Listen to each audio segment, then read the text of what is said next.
Hello students, शुरू करते हैं next part of the chapter. और इसमें हम उरियार और तंजावुर जो नए राज्य थे उनके बारे में पढ़ रहे थे। और इसमें भी हम पढ़ रहे थे कि तमिल राज्य मतलब चोल साम्राज्य कैसे हुआ और इसकी स्थापना जो है विजयालय नाम के व्यक्ति ने की, जो पहले पांडे और जो पहले पांडे के अधीन है, सबऑर्डिनेट के रूप में काम करते थे। और उनकी जो राजधानी की उनका जो राज्य था, उनकी टेरिटरी मैंने होती है किसी भी राज्य की सीमा, वो पल्लवों और पांडियन से मिलती थी। ठीक है, मान लो यहाँ चोल राज्य है, यहाँ पांडे और पल्लव हैं, इनसे इनकी सीमाएं मिलती थी। उसके बाद राजा राज प्रथम, ये चोल वंश का सबसे ताकतवर राजा था। विजयालय के बाद जो राजा बना, राजा राज प्रथम considered the most powerful Chola ruler, सबसे महान राजा था चोल रूलर। कौन था? राजा राज प्रथम। और उसने 985 become king in 985 and expanded control over most of this area. और इस एरिया पर बहुत ज़्यादा उन्होंने अपनी सीमाएं बढ़ा ली थी, मतलब एरिया बढ़ा लिया था। He was recognized the administration of the empire. राजा राज सन राजेंद्र प्रथम, राजा राज का बेटा जो था राजेंद्र प्रथम, कॉन्स्टिट्यूट हिज, देखो भाई प्रथम और द्वितीय कैसे माना गया है। मान लो अब कोई किताब मिली, उसमें नाम था राजा राज, ठीक है, ते उसके बाद 300 साल बाद की कोई किताब मिली और उसमें भी राजा राज नाम था शासक का, उसको राजा राज 2 कहा गया। इस तरह से ये इतिहासकारों के दिए हुए नाम है भाई। ठीक है, तो राजा राजेंद्र प्रथम का बेटा था, उसने भी इस पॉलिसीज को बरकरार रखा, अपने राज्य को एक्सपेंड किया और ये गंगा वैली तक पहुंच गया। कहाँ? यहाँ चोल। और गंगा वैली आपको पता है ये भारत के बिल्कुल नॉर्थ में है, यहाँ तक इसका राज्य फैल गया था। और इन्होंने यहाँ का जो है साम्राज्य खड़ा किया। गंगई कोंडा चोलपुरम इसका एक मंदिर था जो उसने गंगा वैली को जीतने के उपलक्ष्य में बनाया था। Sri Lanka and countries of south east Asia, आपको पता है यहाँ हमारे नीचे श्रीलंका और इधर जो है साउथ ईस्ट एशिया के देश हैं।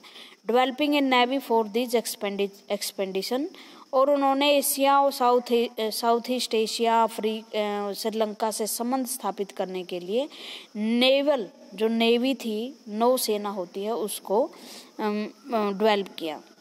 Splendid temple and bronze sculptures, इन राजाओं ने जैसे जैसे इनकी वेल्थ बढ़ती थी, जैसे जैसे इनकी टेरिटरी बढ़ती थी, टेरिटरी का मतलब पहले इनकी सीमाएं यहाँ थी, फिर इन्होंने युद्ध किए, यहाँ तक फैल गई इनकी, ये टेरिटरी का बढ़ना होता है। और टेरिटरी बढ़ती है तो साथ में आपको पता है क्या, जो धन है वो भी बढ़ता है, इकोनॉमी मजबूत होती है। तो इन्होंने बड़े बड़े मंदिरों का निर्माण किया। बड़े बड़े मंदिर, जितना बड़ा राजा होता उतना ही भव्य मंदिर का निर्माण करवाता। क्यों? क्योंकि भव्य मंदिरों का निर्माण करवा के वो जो है जनता के सामने ये दिखाना चाहता था कि मैं एक महान सम्राट हूँ और मैं गॉड का प्रतिनिधि हूँ। पहले उन मंदिरों में वो पूजा करते थे, बाद में आम जनता करती थी। The big temple of Thanjavur, Thanjavur के जो बड़े बड़े, तंजावुर एक जगह है साउथ में, उनके टेम्पल। और गंगई कोंडा चोलपुरम, ये मैंने बताया था ना, ये मंदिर बनवाया था राजेंद्र प्रथम ने। Gangaikonda Cholapuram built by Raja Raja and Rajendra, Thanjavur के मंदिर राजा राज ने और राजेंद्र ने गंगई कोंडा चोलपुरम के मंदिर बनवाए। आर्किटेक्चरल एंड स्क्रप्चुरल मार्वल्स, जिसमें वास्तुकला का मतलब होता है भवन निर्माण के में जो डिज़ाइन सेलेक्ट किए जाते हैं कि दरवाज़ों का निर्माण कैसा होगा, मूर्तियाँ कैसी लगाएंगी, दीवारें कैसी होगी, उसे आर्किटेक्चर बोलते हैं बच्चों। और उसमें स्क्रप्चर मैंने होती है मूर्तियाँ जो पत्थरों की या ब्रोंज की बनाई जाती हैं, वो भी बड़ी शानदार थी। Chola temple often become the nuclei of the settlement which grew around them. These were centre of craft production, और ये जब जो जहाँ भी आप मंदिर देखोगे छोटा सा मार्केट उभर आता है। अगर आप वृंदावन को मथुरा जाओगे तो जहाँ जहाँ मंदिर है वहाँ बड़ी मार्केट बन जाती है। क्यों? क्योंकि टूरिस्ट आते हैं, सामान बेचते हैं, सामान खरीदते हैं, तो वहाँ एक तो इसी तरह से उस टाइम भी क्या थे, वो क्राफ्ट के प्रोडक्शन के लिए मशहूर हो जाते कि कपड़ा बनेगा, दूर दूर से यात्री आएंगे, खरीदेंगे। तो temple were also endowed with land by ruler as well as by other. जो टेम्पल हैं वो उसको लैंड दी जाती थी, राजा के द्वारा भी दी जाती थी, या जो धनवान लोग हैं उनके द्वारा भी दी जाती थी। The land of this, the produce of this land, और जो प्रोडक्शन उस मंदिर की भूमि से आता उसका प्रयोग जो है went into maintaining all the specialist who worked at the temple. जो लोग उस टेम्पल में काम करते, पादरी, पुजारी की फैमिली, वो उनका भरण पोषण करती है। अब मैं मंदिर दिखा देती हूँ आपको। देखो ये भव्य मंदिर है, देखो कैसे पत्थर चट्टान काट के बनाया गया है। द टेम्पल एंड कोंडाचोलापुरम, भाई 985 के आसपास। इसका मतलब आज तक ये हजारों साल बीतने के बाद भी ये चीजें ऐसी की ऐसी खड़ी हैं, तो भव्य ही है। Notice the way in which the roof toppers, कैसे इसका रूफ बनाया गया है। Also look at the elaborate stone sculpture used to decorate the outer walls, और बाहर की जो दीवारें हैं इनको सजाने के लिए पत्थर को काट कर जो नक्काशी बनाई गई है छेनी और हथौड़ी से, वो भी देखने लायक है। ये है स्कल्पचर, मूर्तियां। देखो क्या करते थे पहले, मोम पिघलाया जाता था, मोम को पिघला करके उसको किसी ऐसे बर्तन में डाला जाता था जिससे वो मोम की यूं की यूं मूर्ति बन जाती थी, ठीक है ना, या मिट्टी की बन जाती थी। ये स्कल्पचर बनाने के तरीके थे। मान लो कोई पुतला बना दिया ऐसे, और उसके ऊपर कोई ऐसा ब्रॉन्ज का या आयरन का वो डाल दिया आपने पिघला हुआ, उसके बाद जो शेप आएगी वो उससे मूर्तियां बन जाती। ब्रॉन्ज की मूर्तियां ऐसी बनती थी। और जो लैंड थी टेम्पल की वो किस लिए यूज आती थी, जो वहाँ पर रहने वाले लोग थे, पादरी थे, गार्लैंड मेकर, माला बनाने वाले, वहाँ के cook, sweeper, musician, dancer. South के जो मंदिर हैं उसमें गाना बजाना बड़ा होता था। वहाँ एक देवदासी नाम की प्रथा थी जिसमें कुंवारी कन्याओं को भगवान को समर्पण कर दिया जाता था, और वो सारी उम्र वहीं डांस करती थी भगवान को प्रसन्न करने के लिए। वैसे अब तो ये गैर कानूनी घोषित कर दिया गया है, इस तरह की प्रथाएं अब नहीं है। In other word temples were not only place of worship. इस तरह हम कह सकते हैं कि वर्शिप, टेम्पल सिर्फ पूजा करने का स्थान नहीं था, ये एक हब था। हब मैंने होता है एक बड़ा स्थान economic, social and cultural life के लिए। कि इकोनॉमिक मीन्स उसके पास लैंड है, धन बहुत है, और सोशल मीन्स कि पूजा करने वाले कौन लोग हैं, उनका समाज में क्या स्थान है, और वो किस तरह की पूजा पाठ करते हैं, किस तरीका कौन सा तरीका अपनाते हैं, यज्ञ करते हैं, हवन करते हैं, वो उनकी कल्चर बन जाती, किस तरह की ड्रेसेस पहनते हैं। Among the crafts associated with temples, craft मैंने होता है शिल्प लकड़ी की हो सकती है, पत्थर की हो सकती है, उसकी नक्काशी करना, फूल पत्ती निकालना, ये सारी क्राफ्ट्स होती है। The making of bronze image, bronze मैंने होता है तांबे की, ब्रोंज में तांबे की कैसी मूर्तियां बनती थी। Image was the most distinctive, Chola bronze image are considered amongst the finest in the world, और चोल में ये मूर्तियां ब्रोंज की बनती थी जो विश्व की सबसे फाइनेस्ट, सबसे बढ़िया मूर्तियां होती थी।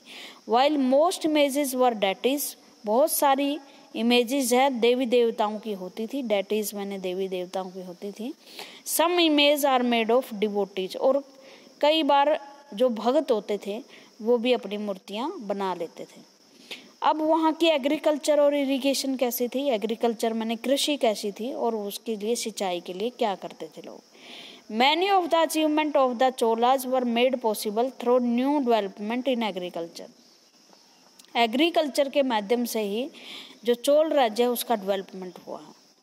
Look at the map again. Notice that the river Kaveri branches off into several small channels, become emptying in the Bay of Bengal. Bay of Bengal में गिरने से पहले जो कावेरी नदी थी, अब मैं कावेरी नदी को आपको दिखाती हूँ, यहाँ बे ऑफ बंगाल इसमें गिरती है, तो इसकी बहुत सारी जो है ब्रांच निकल जाती थी इससे, और नहर वगैरह बना के छोटे छोटे चैनल बना दिए जाते थे खेतों को सींचने के लिए। दी चैनल ओवरफ्लो फ्रीक्वेंटली, और बड़ी बरसात होती है वो केरला में, जैसे ओवर बहती बहुत है, और इस अपने साथ नई लाई हुई मिट्टी को वो जमा कर देती है। Frequently depositing fertile soil in the bank, और अपने किनारों पर जो उपजाऊ भूमि है उसको मिट्टी को डिपोज करती है, उसको बिछाती है। Water from the channel also provide the necessary moisture for agriculture, particularly cultivation for rice, और साथ साथ में ये धरती को नमी भी देती है जो चावल की खेती के लिए बहुत ज़्यादा उपजाऊ और बहुत ज़्यादा फायदेमंद साबित होती। Although agriculture had developed earlier in the part of the Tamil Nadu, it was only from the 5th and 6th century that this area was opened up for large scale cultivations। और जो पहले तमिलनाडु के कुछ part में ही खेती होती थी, लेकिन 6वीं शताब्दी में आते आते लार्ज स्केल पर जो भूमि है, मतलब भूमि का कल्टीवेशन का क्षेत्र बहुत ज़्यादा हो गया, भूमि का उपजाऊपन बहुत ज़्यादा बढ़ गया, लैंड एरिया बहुत बढ़ गया जिस पर खेती होती थी। Forest had to be cleared in the region, इस रीजन से वृक्ष काटे गए। Land had to be levelled in this area in this delta region. Delta मतलब होता है एक नदी आती है और जब इसकी गाद अपने द्वारा बहाकर लाई गई गाद बहुत ज़्यादा हो जाती है तो समुंदर के पास आते आते ये कई भागों में ऐसे बिखर जाती हैं, बीच बीच में पानी बहता है, गाद अट जाती हैं। इस फॉर्म को डेल्टा कहते हैं। ये एक ज्योग्राफिकल फॉर्म है। इसके डेल्टा में भी बहुत उपजाऊ मिट्टी पाई जाती है। Delta region embankment had to build to prevent flooding and canal had to constructed to they, और जो है नहरें बनाई जाती थी ताकि वो कावेरी नदी से फील्ड में पानी लेकर जा सके। ये तो आम सी बात है जो आप अब भी देखते हो। In many area 2 crops were grown in the year, एक साल में 2 फसलें होती थी। इसका मतलब बहुत अच्छी बात है कि भूमि इतनी उपजाऊ थी कि एक साल में 2 फसलें हो सकती थी। ये जो चित्र में दिखाया इसके बारे में है glossary word.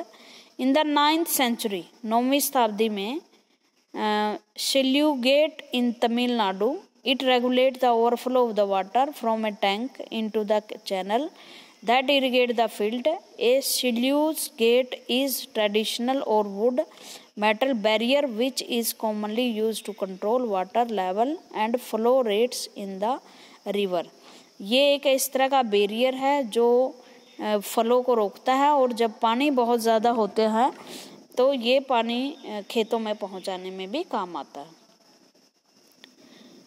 In many cases it was necessary to water crop artificially, और कई बार ये भी ज़रूरी होता है कि वाटर के और तरीके भी ढूंढे जाएं, मतलब बरसात ही ना रहे।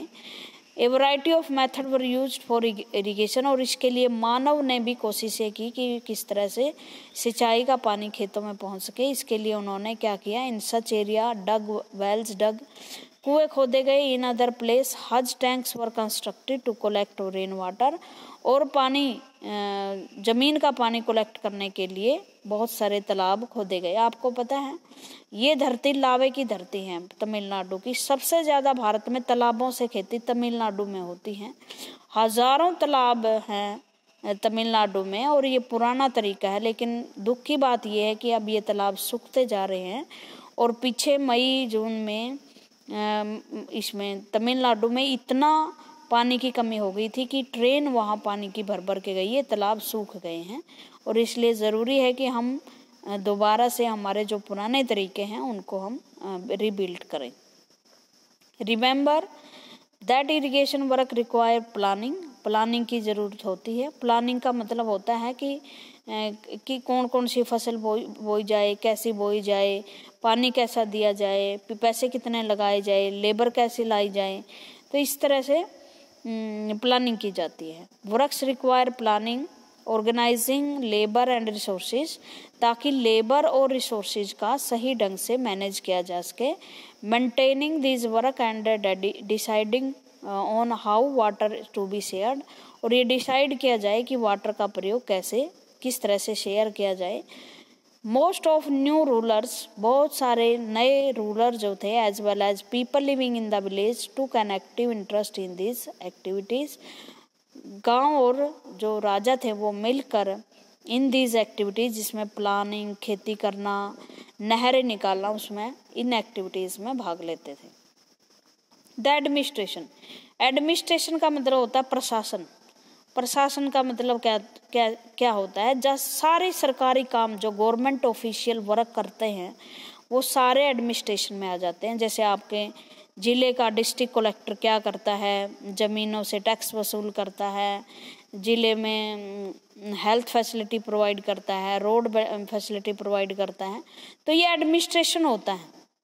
किसी भी शहर का, गांव का, देश का प्रशासन कैसे चलाया जाता था, ये हम पढ़ेंगे। How was the administration organised, administration कैसे चलता था, मतलब ऑफिसर कैसे काम करते थे, सरकारी कर्मचारी कैसे काम करते थे। Settlement of peasant known as, जहाँ पीजेंट किसान रहते थे उन्हें उर कहते थे। गांव को, छोटा जो गांव होता था उनको उर कहते थे। जैसे हमारे यहाँ विलेज एक इकाई है।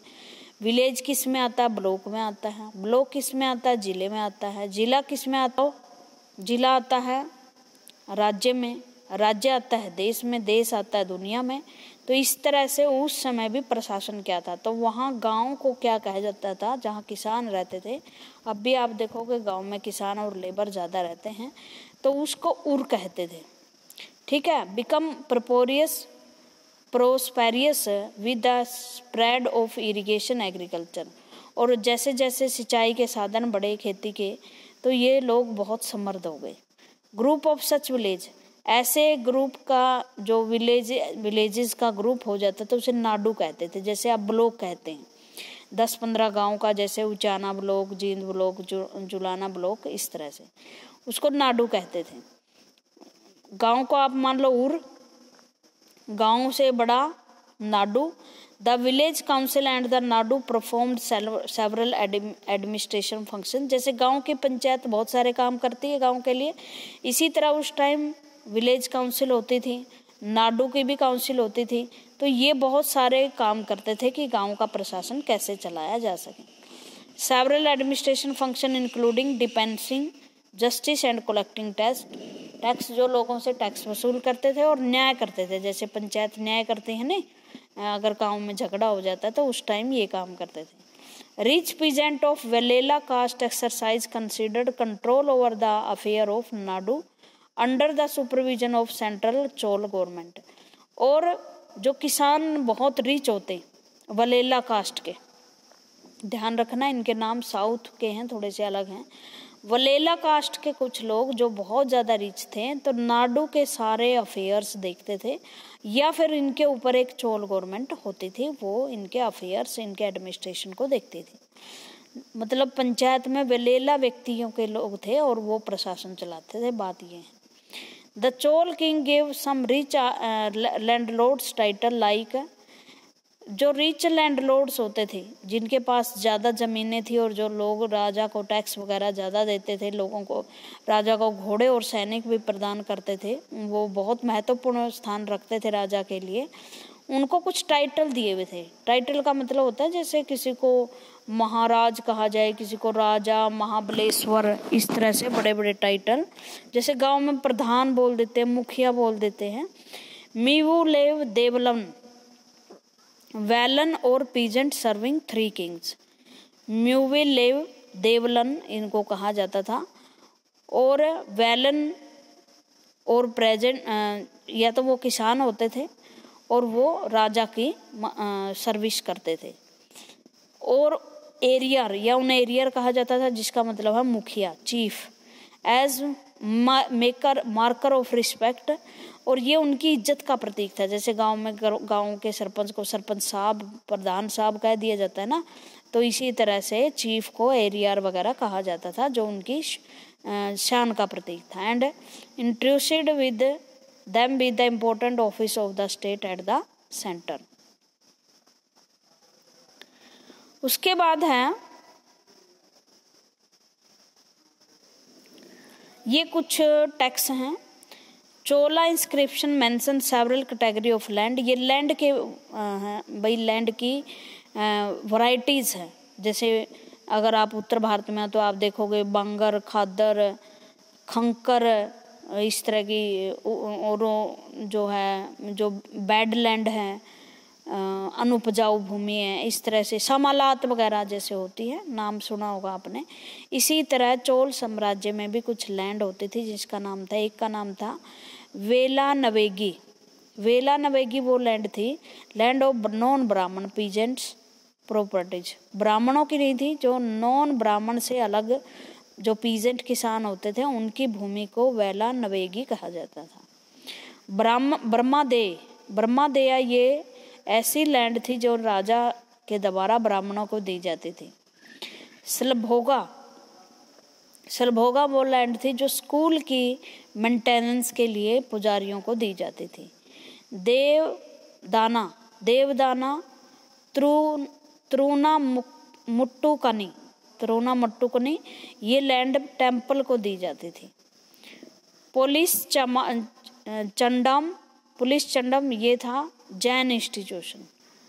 पोली चंडान ये जैन जो संप्रदाय था, आपने देखा होगा मुंह पे कुछ लोग पट्टी रखते हैं, तो उनको भूमि जो है दान में दी जाती थी। वी हैव सीन द ब्राह्मण often receive land grant of Brahmadev, और ब्राह्मण जो है ब्रह्मदेव के रूप में लैंड रखते थे। often receive land grant of Brahman Day. As a result, a large number of Brahman settle अमराज in the Kaveri valley, और इस तरह से ब्राह्मण जो है कावेरी वैली में सेटल हो गए और ये भारत के दूसरे जो साउथ इंडिया था उसमें फैल गए। और इसी वजह से ब्राह्मण समाज का डोमिनेंस जो उत्तर भारत में हुआ करता था, चोल राज्य क्योंकि हिंदू राजा थे वो और ब्राह्मण ने उसकी स्थापना करी थी, तो ब्राह्मणों का डोमिनेशन साउथ इंडिया में भी फैल गया। और बहुत सारे जो हमारे समाज सुधारक हुए हैं, जैसे ई रामास्वामी नायकर थे या भीमराव अंबेडकर थे, ये जो ब्राह्मण ज्योतिबा फुले थे, ब्राह्मणों का जो डोमिनेंस था बाद में ख़त्म करने के लिए वो लड़े थे। आज के लिए इतना ही। Thank you very much.